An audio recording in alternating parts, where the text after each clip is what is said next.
What's up, guys? What's going on? RJ from Game News USA here today.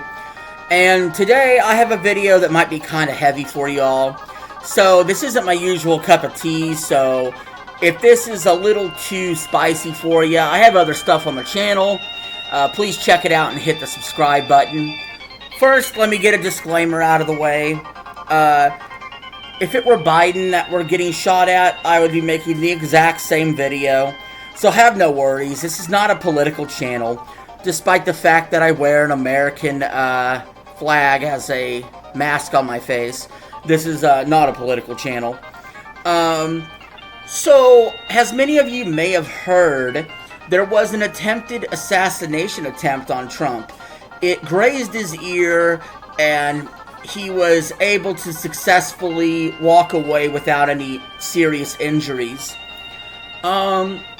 However, the shooter was taken out, we'll say, by a Secret Service sniper, and people have learned the real identity of that person.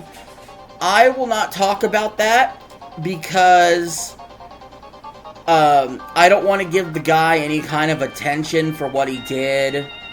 He doesn't really deserve it. So I'm more or less making a video about the fact that people are actually going around on Twitter and on other places blaming video games. Yes, that's right. This is the classic case of people blaming violent video games for why this guy decided to try to take out a presidential candidate. Guys, how many times do we need to go through this where people are complaining about violence in video games and they want to do something about it, like forcibly make them less violent or make it harder to purchase, whenever video games has nothing to do with any violence in our society?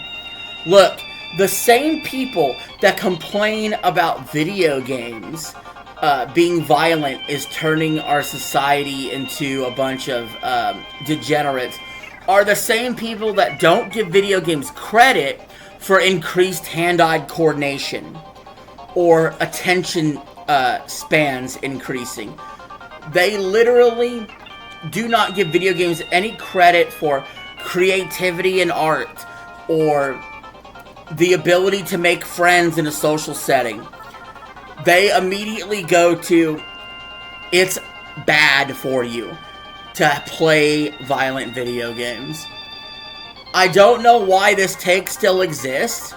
I figured that the old fogies who used to say that back in the 90s would have passed on by now. But apparently it's still around, that a bunch of people believe that this is no good and that something needs to be done to stop it.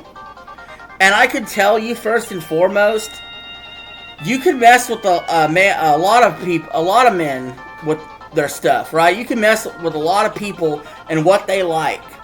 You could tax this or do that or do this. Don't F with our video games. Look, even if someone is violent, it's a way to kind of release that tension, right?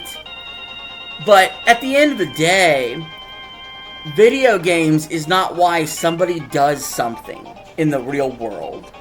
Those people were already predisposed to violent behavior.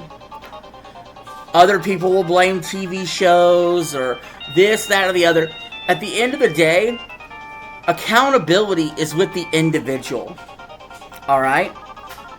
And I can't believe these people don't see that. They're already scouring, looking for what games did he play? You know, what kind of friends was he friends with? And trying to find all these kinds of motivations that don't matter and don't exist whenever video games is just a simple escape from the world, right? They shouldn't be attacked or called to be banned whenever it's completely unnecessary. Because, I'm sorry, people that are playing Wii Sports aren't going out shooting people. People that play Call of Duty, tens of millions of them, or Halo or any other first-person shooters, they're not going out and shooting people. I personally have put in tens of thousands of hours into violent video games, and I turned out just normal, right? Anyway, with that being said, guys, what do you all think about this? Do you think video games was the reason this shooter decided to do what he did? Or was it something else, like a personal motivation, an individual act that we cannot comprehend because we are not that person? So, thank you all for watching the video. Please leave your thoughts in the comments below. I'll be back with another one soon. Thanks. Have a good one.